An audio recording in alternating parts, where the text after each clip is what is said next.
Hi there, and welcome to the Sagebrush Happy Hour Journal entry for March 12th, 2025. We kind of got one of those partly cloudy days today. We got a storm coming in tomorrow, and this is actually kind of enjoying the last little bit of at least partial sunshine, and so 100% charged, and so I'm a happy camper.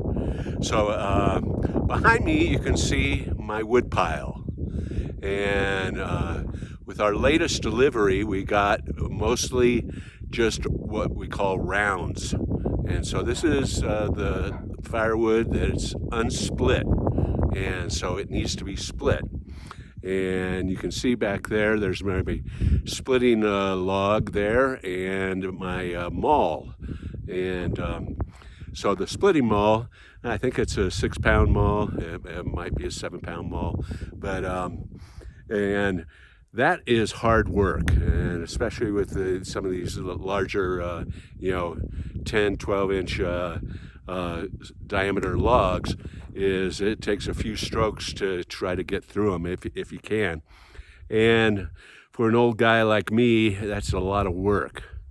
So I decided today that I would go ahead and purchase a log splitter from Harbor Freight. And so they have a manual hydraulic one that is basically like a car jack that pushes the log up against a wedge. And I looked at that and I said, well, that's work too. And then they have an electric one, and it was supposedly 15 amp electric log splitter. And I saw a lot of the YouTube videos of it, and everybody liked it and seemed to think that it does a great job, and even on some of the bigger logs. So I went ahead and went down to my local Harbor Freight store that we're lucky enough to have here in Taos, and picked up the log splitter. So I got it home, wrestled it home there, and it's really heavy. I mean, I think it's probably 50, 65 pounds, and got it out here with the logs, and it kind of sits kind of low to the ground, and I was like, well, maybe I'll put it up on some blocks, and so I put it up on some wood blocks out there, and then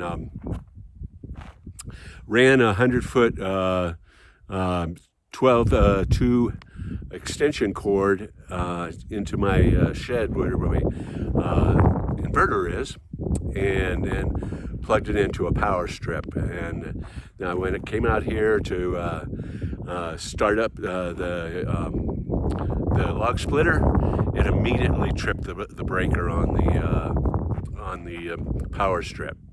So I said, well, maybe, it's that the power strip can't really handle 15 amps. So then I put it into a GFI outlet right next to the inverter, came out here, and then tried to start it up, and immediately it killed my inverter.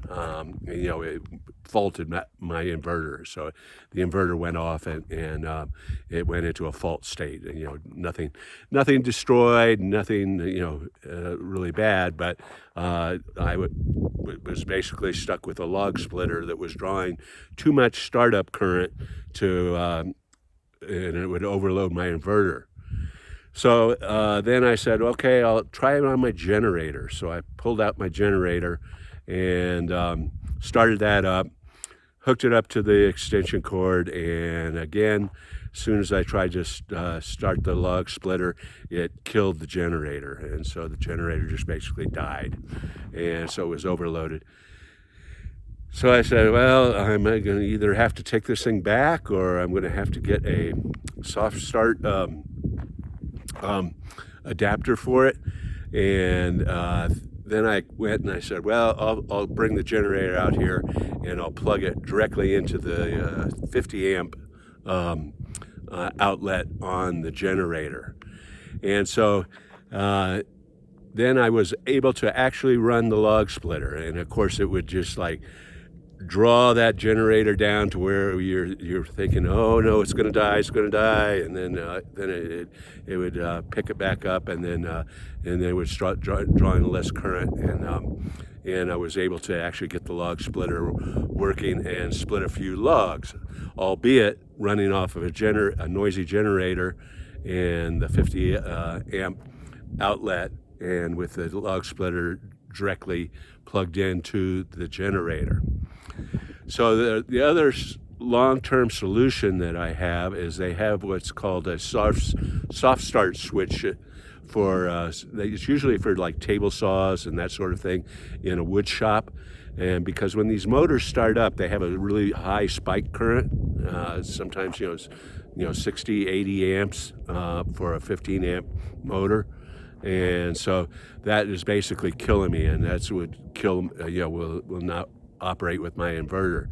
So they have these soft start switches, and they run about $180. And so, I paid $300 for this log splitter, and that was a big hit on my monthly budget. And another $200 or $180 would be kind of a big investment. And so I'm going to hold off on the soft start for now and just try to work through this with the generator, and hopefully get all these logs split, and hopefully that'll be enough for me to at least get through the season. So that's what's happening on the Mesa today. Cheers, everybody.